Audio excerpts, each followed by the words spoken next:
नमस्कार भाइयों बहनों और दोस्तों, आप सभी का स्वागत है हमारे YouTube चैनल जंगली मेडिसिन में। आज की वीडियो आप शुरू से लेकर अंत तक देखिएगा, क्योंकि आज हम आपके लिए एक ऐसी जानकारी लेके आए हैं जो आपको जीवन में हमेशा काम आएगी। क्योंकि आज हम आपको एक ऐसी वनस्पति के बारे में बताने वाले हैं जो अपने औषधीय गुणों के कारण काफी प्रसिद्ध है। हो सकता है कि थोड़ी बहुत जानकारी आपको इसके बारे में पहले से ही हो, लेकिन आज की जानकारी आपके लिए महत्वपूर्ण होगी। यह लता करंज का पौधा है जिसकी आज हम आपको पहचान कराते हैं, उसके बाद औषधीय गुण और फायदे बताएंगे। करंज की कई प्रजातियां होती हैं, जिसके अंदर 3 मुख्य प्रजातियां होती हैं। एक होती है वृक्ष करंज, जिसकी हमने वीडियो बनाई है। यह एक विशाल वृक्ष होता है। एक होती है पूती करंज, जिसकी फलियां कुछ लंबी होती हैं और चिकनी होती हैं, जिसके अंदर काफी सारे बीज भी निकलते हैं। यह भी एक करंज की प्रजाति होती है। इसके ऊपर भी हमने वीडियो बनाई है जो यूट्यूब पर आपको और कहीं नहीं मिलेगी। ये सारी वीडियो के लिंक हमने ऊपर कार्ड में दे दिए हैं, वहां पर क्लिक करके आप उनको देख सकते हैं। उसके बाद जो हम वनस्पति अभी आपको बता रहे हैं यह है लता करंज। यह एक कांटेनुमा झाड़ीय पौधा होता है जो बहुवर्षायु होता है और लंबे समय तक बना रहता है। यह बहुत ही विशाल आकार में फैल जाता है। यदि किसी पेड़ के सहारे यदि इसको चढ़ा दिया जाए तो यह उस पेड़ पर भी आश्रय बना लेता है। यह अधिकतर सड़कों के किनारे, नदी नालों के आसपास, पानी वाली जगह पर और जंगलों में खूब देखने को मिलता है। जैसा कि आप ये देख रहे होंगे कि इसकी पत्तियां इस प्रकार की होती हैं जो आमने सामने की तरफ एक ही सीध में होती हैं। इसके पत्तों के नीचे इसके कांटे भी आप देख सकते हैं। ये कांटे टेढ़े होते हैं जो चुभने पर बहुत ही टीस पैदा करते हैं। यह संपूर्ण पौधा ही कटीला होता है। इसके तने पर भी आप कांटे देख सकते हैं। जनवरी के आसपास इसकी फलियां पकने लगती हैं। इस पर इस तरह की फलियां लगती हैं जो कच्ची अवस्था में हरी होती हैं और इसके कांटे कुछ मुलायम होते हैं लेकिन कड़क भी होते हैं। इसके अंदर 2 बीज निकलते हैं जो हरे रंग के होते हैं, लेकिन जब इसकी फलियां परिपक्व हो जाती हैं तो इस तरह की हो जाती हैं और अपने आप ही चटकने लगती हैं। गर्मियों की ऋतु में अधिकतर इसकी फलियां चटक जाती हैं और उसके बीज नीचे गिर जाते हैं। इसमें इस तरह की स्लेटी रंग की 2 गोलियां निकलती हैं, यही इसके बीज हैं। इस पर इस तरह के पीले रंग के गुच्छों में फूल लगते हैं। तो उम्मीद करते हैं आपको इस लता करंज की पहचान हो गई होगी। और ये वनस्पति ऐसी है कि एक ही बार देखने में व्यक्ति इसको पहचान लेता है। इस वनस्पति को कुछ लोग पूती करंज, करंज, कंटा करंज, लता करंज आदि नाम से जानते हैं। वैसे इसके और भी काफी सारे नाम हैं। अलग अलग भाषाओं के नामों की जानकारी के लिए आप वीडियो का डिस्क्रिप्शन चेक कीजिएगा, वहां पे हम आपको इसके काफी सारे नाम उपलब्ध करा देंगे। आयुर्वेदिक के मत अनुसार यह वनस्पति दीपन, पाचन और भेदन गुण रखती है। यह कृमि घन, यकृत उत्तेजक, मूत्र संग्रहणीय, कुष्ठ घन और विषनाशक होती है। यह कफ और वात का नाश करने वाली और पित्त को बढ़ाने वाली होती है। इसके बीज कड़वे, कृमिनाशक, रक्त शोधक, रक्तवर्धक, मस्तिष्क के विकारों को दूर करने वाले, आंखों के लिए हितकारी माने जाते हैं। इसके बीजों से निकलने वाला तेल कृमिनाशक, नेत्र रोग, आम बात, कांडू और कुष्ठनाशक होता है। इसके फल और फूल कफ वात शामक, प्रमेह, बाबाशिर, कृमि तथा कुष्ठ घन होते हैं। तो चलिए दोस्तों, अब हम आपको इसके कुछ औषधीय प्रयोग बताते हैं जो विशेष लाभकारी होते हैं। ध्यान पूर्वक वीडियो को समझिएगा। इसके बीजों का तेल कफ वात शामक होता है। वात के कारण बाल झड़ते हैं। यदि इसके बीजों का तेल नियमित रूप से सिर पर मालिश की जाए तो बालों का झड़ना रुक जाता है। या फिर इसके बीजों को किसी औषधीय तेल में सिद्ध करके इस्तेमाल करें तो और भी ज्यादा लाभ मिलता है। इसके बीजों का यदि दांतों में दर्द होने पर, दांतों में कीड़ा लगा होने पर इसके बीजों को पीसकर यदि मंजन करते हैं तो उससे दांतों की सभी प्रकार की समस्याएं दूर हो जाती हैं। यह थोड़ा कड़वा होता है, इसलिए आप इसके बीजों में देसी खांड मिश्री मिलाकर उपयोग करें।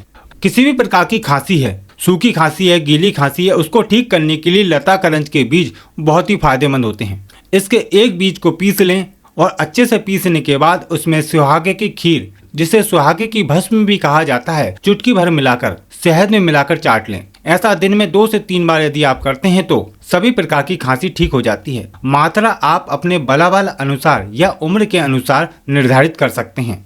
और इसका एक विचित्र प्रयोग भी है। यदि इसके बीजों की माला बनाकर गले में पहना दी जाए तो उससे भी सभी प्रकार की खांसी ठीक होने लगती है। यह सुनने में कुछ लोगों को अटपटा लग सकता है, लेकिन यह फायदा करता है। लता करंज की पत्तियों के रस में काली मिर्च का चूर्ण मिलाकर दिन में 2 से 3 बार यदि पिला दिया जाए तो उससे खांसी ठीक हो जाती है।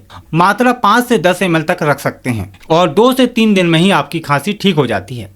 या फिर इसके बीजों को पानी में उबालकर उस पानी को पीते हैं तो उससे भी खांसी ठीक होती है। खास करके कुकर खांसी में यह लाभ पहुंचाता है।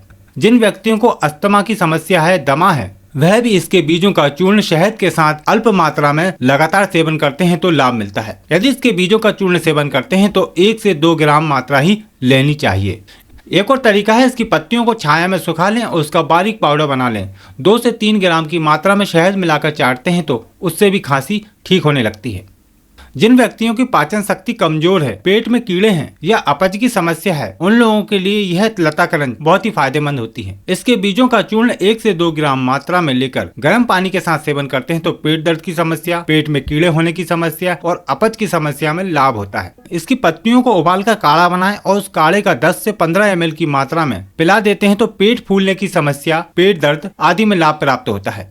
दस्तों की समस्या, पाचन शक्ति की कमजोरी, मंद पाचन शक्ति को बढ़ाने के लिए लताकरंज, चित्रक और काली मिर्च का काढ़ा बनाकर यदि सेवन किया जाए तो आश्चर्यजनक लाभ मिलते हैं। यह लताकरंज उल्टी की समस्या को दूर करने के लिए भी विशेष मानी जाती है। जिन व्यक्तियों को उल्टी की समस्या है वह लताकरंज के बीजों को आग पर भूंज कर रख लें, फिर उसमें बराबर मात्रा में मिश्री या शक्कर मिलाकर 1 से 2 ग्राम की मात्रा में पानी के साथ देते हैं तो उससे उल्टियों की समस्या ठीक हो जाती है। अब हम आपको एक ऐसा प्रयोग बताने वाले हैं जो खूनी बवासीर को ठीक करता है। इसके लिए आपको पूतीकरंज की जड़, चित्रक की जड़, सेंधा नमक, सौंठ और इंद्रजौ की छाल, इन सभी को बराबर मात्रा में लेकर कूट पीस कर बारीक चूर्ण बनाकर रख लेना है। अब इस चूर्ण को 2 से 3 ग्राम की मात्रा में मट्ठे या फिर सादे पानी के साथ सुबह शाम सेवन करना है। इससे खूनी बवासीर ठीक हो जाता है। जो व्यक्ति अपनी डायबिटीज, मधुमेह को हमेशा के लिए ठीक रखना चाहते हैं वह इसका सेवन करें। तरीका यह है कि इसके फूलों का काढ़ा बनाकर 15 से 20 ml की मात्रा में रोज सुबह खाली पेट पिएं। इससे आपका मधुमेह ठीक हो जाएगा। अब बात करते हैं चर्म रोगों को दूर करने के लिए। लताकरंज चर्म रोगों को दूर करने के लिए विशेष औषधि मानी जाती है और सभी प्रकार के चर्म रोग हैं उनको दूर करना चाहते हैं तो इसका प्रयोग करें। प्रयोग करने के तरीके अलग अलग होते हैं। यदि सभी प्रकार के चर्म रोग दूर करना चाहते हैं तो लताकरंज के बीज, हल्दी, हरण और राई, इन सभी को पीसकर नारियल का तेल मिलाकर पेस्ट तैयार करें और उस पेस्ट को लगाते हैं तो सभी प्रकार के चर्म रोग, दांत, खाज, खुजली, पामा ठीक होने लगते हैं। दूसरे प्रयोग की हम बात करें तो सफेद कनेर की जड़ की छाल और लताकरंज के बीज, इनको पीसकर नारियल के तेल में मिलाकर यदि आप चर्म रोगों पर लगाते हैं तो सभी तरह के चर्म रोगों में लाभ देखने को मिलता है। खास करके यह पुराने चर्म रोगों में लाभकारी देखा गया है। करंज के तेल में बराबर मात्रा में नींबू का रस मिलाकर यदि आप चर्म रोग पर लगाते हैं तो दांत, खाज, खुजली, झाइयां आदि ठीक हो जाते हैं और यह दागों को भी ठीक करने की क्षमता रखता है। वात रोगों में लताकरंज का प्रयोग कैसे करना चाहिए चलिए जानते हैं। यदि घुटनों में दर्द है, घुटनों में सूजन बनी रहती है या फिर कंधे में, हाथ पैरों में दर्द है, कमर में दर्द बना रहता है तो वहां पर लताकरंज बहुत ही अच्छा फायदा दिखाती है। लताकरंज की पत्तियों को सुखाकर बारीक चूर्ण बना लें और उस चूर्ण की 2 से 4 ग्राम की मात्रा में सुबह शाम सेवन करते हैं तो आपके वात रोगों में बहुत ही अच्छा फायदा मिलता है। या फिर इसकी पत्तियों को तिल्ली के तेल में भूनकर सेवन करते हैं तो उससे भी आपको लाभ मिलता है। बुखार दूर करने के लिए एक इसका विशेष प्रयोग है। इसके बीजों को पानी के साथ घिसकर उस लेप को यदि नाभि पर लगा दिया जाए तो बुखार उतर जाता है। या फिर इसकी पत्तियों को काली मिर्च के साथ पीसकर नाभि पर लेप करते हैं तो उससे भी बुखार ठीक होता है।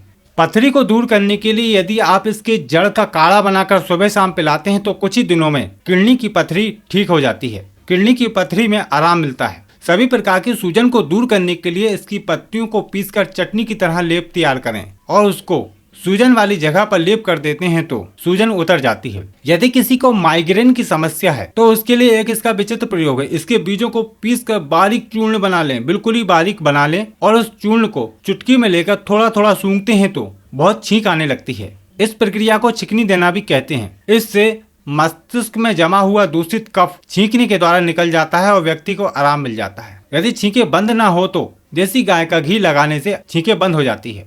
दोस्तों, यदि आप भी इस वनस्पति के बारे में कुछ जानकारी रखते हैं तो नीचे कमेंट के माध्यम से जरूर बताइएगा। हो सकता है कि आपका किया हुआ कमेंट किसी के काम आ जाए। तो आशा करते हैं आज की जानकारी आपके लिए लाभकारी रहेगी। वीडियो को लाइक करें, शेयर करें और हमारे चैनल को सब्सक्राइब करें। फिर मिलते हैं आपको एक नई वनस्पति के साथ। नमस्कार। यह एक ऐसी वनस्पति है जो अनगिनत रोगों को दूर करती है यदि इसकी जानकारी जिसको हो जाती है। यह एक